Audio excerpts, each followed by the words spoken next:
마귀에게 배울 것 한 가지가 있어요.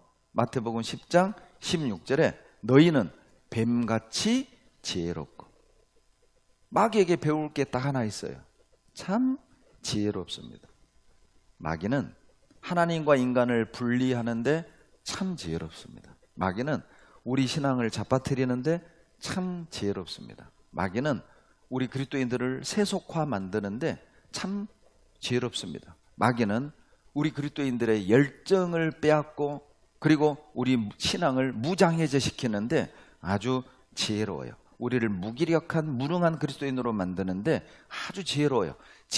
사랑하는 가족이 지옥으로 나가는데도 불쌍히 여기는 마음이 없고 눈물 흘리며 기도하지 않게 만드는데 아주 지혜로워요.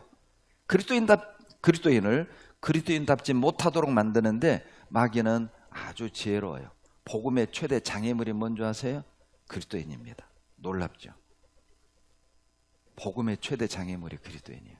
전도하지 않는 그리스도인들, 이뤄진 영혼을 보고도 울지 않는 그리스도인들, 주님이 이렇게 재림 직전의 징조를 보여주는데도 아직도 육신의 욕심에 빠져 사는 그리스도인들, 복음의 최대 장애물이에요. 교회 성장의 최대 장애물, 그리스도인입니다. 비극 아닙니까? 마귀는 참 지혜롭죠. 너희들끼리 싸워라.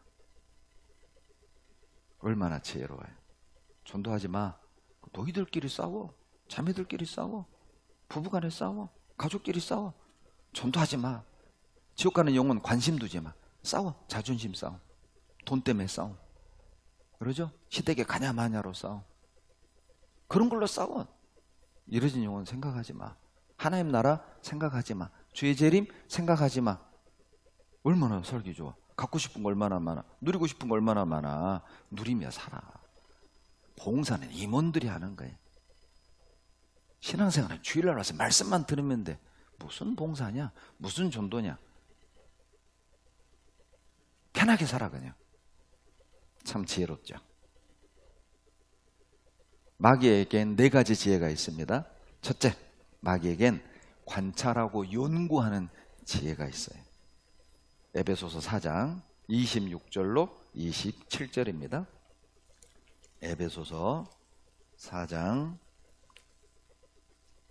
26절로 27절 같이 읽겠습니다. 분을 내어도 죄를 짓지 말며 해가 지도록 분을 품지 말고 마귀로 틈을 타지 못하게 하라. 여러분, 마귀가 무엇 타고 다녀요? 틈 타고 다녀요. 마귀는 틈을 노려요. 참 끈질기죠. 우리 곁에 계속 우리를 관찰하는 거야. 우리의 빈틈이 뭔지. 마치 권투 선수들이 이렇게 막 잽을 날리죠. 막 옆구리도 훅도 해보고. 그게요, 전략이에요, 전략. 오른쪽도 때려보고 왼쪽도 때려보고. 그런데 반응을 보는 거죠. 오른쪽 옆구리를 맞은 상대편 선수가 움찔, 약점인 겁니다. 거기를 계속 공략하는 것이죠. 마귀가 돈도 줘보고 자존심도 건드려보고 그러죠. 또 남편과의 갈등도 줘보고 또 전도인과의 불편한 관계도 줘보고. 근데 유독 발끈하는 부분이 있어요. 약점인 거예요. 계속 그걸 가지고. 어떤 분은요, 이성에도 강하고 욕심도 없고 자존심도 그렇게 세지 않아요. 그런데 돈 헌금 얘기만 나오면 발끈, 또 돈 얘기네, 이런 분. 그것이 그분의 약점인 거거든요. 그러니까 내가 들어야 될 말씀은 안 들리고 희생과 헌금 얘기하면 탁 걸고 넘어지는 거예요. 어쩌다 1년에 한두 번 하는 설교인데. 신기하죠? 여러분도 걸리는 설교 있죠? 다른 건 뭐라고 해도 문제 안 돼. 그런데 어떤 한 가지만 탁 얘기하면 발끈하는. 마귀는 우리 옆에서 관찰합니다. 이 사람의 약점이 뭔지, 이 사람이 무엇에 흔들리고 발끈하는지. 여러분, 북한에서 간첩 보낼 때 아무데나 보내지 않습니다. 휴전선 중에 취약점 그렇게 관찰하는 거예요. 취약지고 그리 들여보내잖아요. 마귀의 전략은 똑같습니다. 무턱대고 덤비는 게 아니에요. 우리의 약점을, 틈을 파고드는 거예요. 그 틈이 언제 생기냐? 자, 4장 26절에 분을 내어도 분낼 때 틈이 생겨요. 화낼 때 우리에게 신앙의 틈이 생겨요. 부부간에 싸울 때, 성도 간에 갈등이 있을 때 틈이 탁 벌어진다니까요. 틈이 생긴다니까요. 기도하지 않을 때 틈이 생겨요. 교제하지 않을 때 틈이 딱 벌어져요. 봉사하지 않을 때 그 틈이 딱 생겨요. 그리 들어와요. 그리고 멀리 가게 만들어요. 세상으로 멀리 가게 만들어요. 주일만 듣고 수요일만 와요. 그러면서도 자기는 잘하고 있다고 생각해. 주일도 나오고 수요일도 나오는데 뭐 내가 말씀을 안 듣는 것도 아니고 내가 교회를 안 나가는 것도 아닌데 아니 왜 목사님은 나를 저렇게 걱정해? 왜 나를 이상하게 생각해? 이렇게 생각을 하는 거예요. 가족 전도도 안 하고 봉사도 안 하고 희생도 안 하고 헌신도 안 하면서 묵상도 안 하고 기도도 안 하면서 아무 문제 없다고 생각하는 거죠.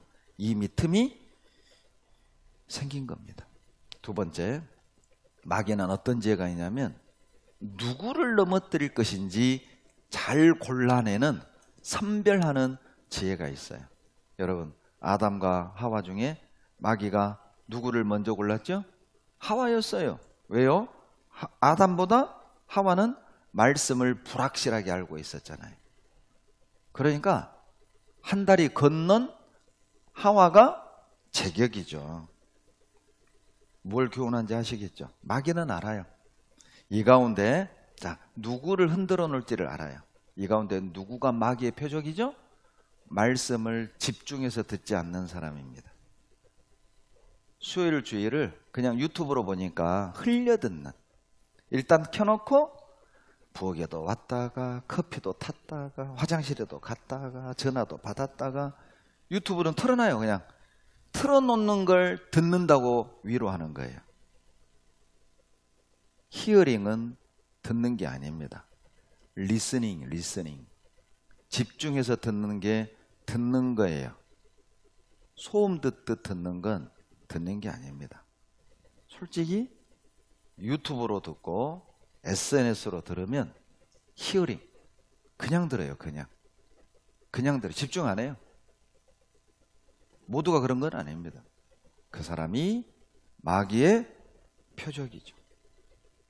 교제와 봉사에 적극적이지 않은 사람은 마귀의 표적이에요. 알아요. 그냥 교제 안 나가면 조장이 신방 올까봐, 또 목사님 신방 올까봐 어쩔 수 없이 교제를 하고, 또 구원받은 연도가 있으니까 안 할 수는 없으니까 그냥 적당한 선에서, 이런 표현이 좀 죄송합니다, 구색을 맞추는 것이죠. 안 할 수는 없고 깊이 들어가자니 부담스럽고 희생의 폭이 보이잖아요. 그러니 내 양심 달래는 정도, 적당히 봉사하는 거예요. 적당히 헌금하고. 그 사람 표적입니다. 입장을 바꿔놓고 생각해 보세요. 여러분이 마귀라고 생각해 봐요. 성경 열공하는 사람하고 드라마 열정하는 사람하고 누가 밥이에요? 누가 상대하기 쉬워요? 예? 아니, 틈만 나면 기도하는 사람하고 틈만 나면 남 험담하는 자매하고, 아니 여러분, 누가 표적이, 누가 밥이에요? 여러분이 마귀 입장에 돼도 간단하잖아요. 문제는 여러분 자신을 보시라고요. 그러는 나는 어떤 모습이냐? 베드로전서 5장 8절에 근신하라 깨어라, 너희 대적 마귀가 우는 사자같이 두루다니며 삼킬 자를 찾느니라. 베드로전서 5장 8절을 읽다 보면 항상 머리에 동물의 왕국 그려지시죠. 동물의 왕국, 그러죠? 막 들소떼가 막 움직이는데 꼭 한 마리 떨어져 나온 놈이 있어요. 얘가 밥이에요. 사자가 어때요? 두루 다니면서 밥을 먹잇감 찾듯이 지금 마귀가 여기에 지금 와서 두루 쳐다보고 있어요. 이렇게 얘기해도 눈을 안 떠. 밥입니다. 밥입니다. 아, 죄송합니다. 원래 뜬 눈이시군요. 밥이에요, 밥. 또 하나, 세 번째 마귀가 가지고 있는 지혜는, 마귀는 간접적이고 우회적인 방법을 사용하는 지혜가 있어요. 티나지 않아요. 마귀가 역사한다. 티나게 역사하면 누가 속아요? 마귀가 역사하지 않는 것처럼 역사하는 것이죠. 그런 우회적 방법을 사용하는 티나지 않는 지혜를 가지고 있어요. 생각해 보세요. 하와는 뱀의 배후에 마귀가 있다는 걸 눈치채지 못했어요. 뱀의 뒤에 마귀가 역사하고 있다는 걸 하와는 생각지 못했어요. 그리고 뱀이 시킨 대로 따먹었죠. 지금도 똑같습니다. 마귀가 직접 나서는 게 아니라 뱀을 이용했던 것처럼 마귀가 나를 잡아뜨릴 때 직접 나서는 게 아니라 남편을 통해서, 여러분 이웃을 통해서, 이성을 통해서, 돈을 통해서, TV를 통해서, 유튜브를 통해서, SNS를 통해서, 내가 좋아하는 무언가를 통해서 나를 하나님으로부터 점점 멀어지게 하는 거예요. 교제로부터 멀어지게 하는 거예요. 봉사로부터 점점 멀어지게 하는 겁니다. 잘 봐보세요. 내 마음을 빼앗는 그 무엇의 배후에 사단이 있을 수 있습니다. 네 번째, 마귀는 인정을 이용하는 지혜가 있어요. 인정을 이용해요. 하와가 아담에게 권유했잖아요. 당신도 먹어봐. 뿌리치지 못했습니다. 아담은. 예쁜 아내가 눈물을 글썽이며 애원을 하는데 어떻게 이겨요? 여러분, 남자들이 못 이기는 거 세 가지 아세요? 남자들이 못 이기는 게 세 가지가 있어요.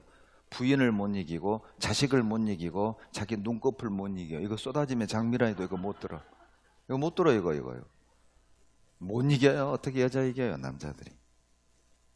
인정을 이용해서 넘어뜨리고 잡아뜨렸어요. 그래서 갈라디아서 5장 24절에 그리스도 예수의 사람들은 육체와 함께 그 정과 욕심을 십자가에 못 박았느니라. 무슨 뜻인지 아시겠습니까? 예수님을 좇는데 장애물 두 가지가 있다. 정, 욕심이에요. 이거 못 박아야 돼요. 그렇지 않으면 주님을 기쁘시게 하는 삶을 사는데 아주 애를 먹어요.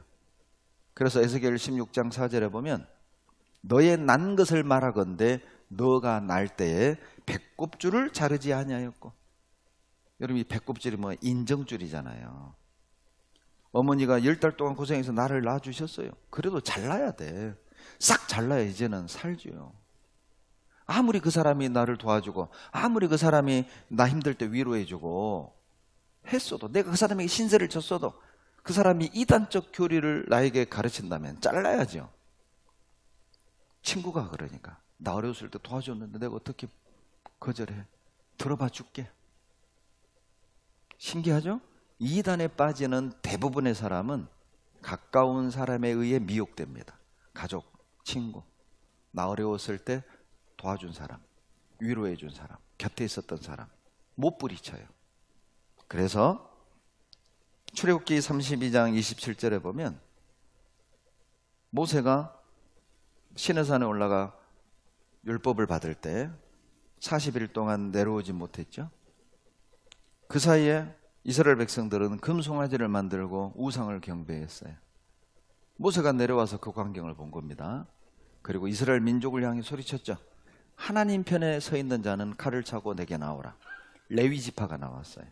그때까지만 해도 레위 지파는 제사장 지파가 아니었습니다. 그냥 12지파 중에 보통의 지파였죠. 그런데 그 레위 지파가 칼을 차고 나온 거예요. 그리고 모세가 소리치죠. 순서를 정해주죠. 너희 형제, 각 사람의 친구, 각 사람의 이웃을 도려가라. 그리고 레위 지파는 칼을 빼고 우상 숭배한 자기 가족부터, 그리고 친구, 그리고 이웃을 도륙합니다. 그 이후로 하나님의 모세를 통해 레위를 제사장 지파로 세워진 거예요. 그 공로로. 뭘 의미하죠? 하나님을 가까이서 섬기고 싶습니까? 하나님의 음성을 듣고 싶습니까? 하나님께 쓰임받고 싶습니까? 먼저 할 일이 있어요. 정부터 자르세요. 인간적인 정부터 자르세요. 마귀는 인간의 정을 이용합니다.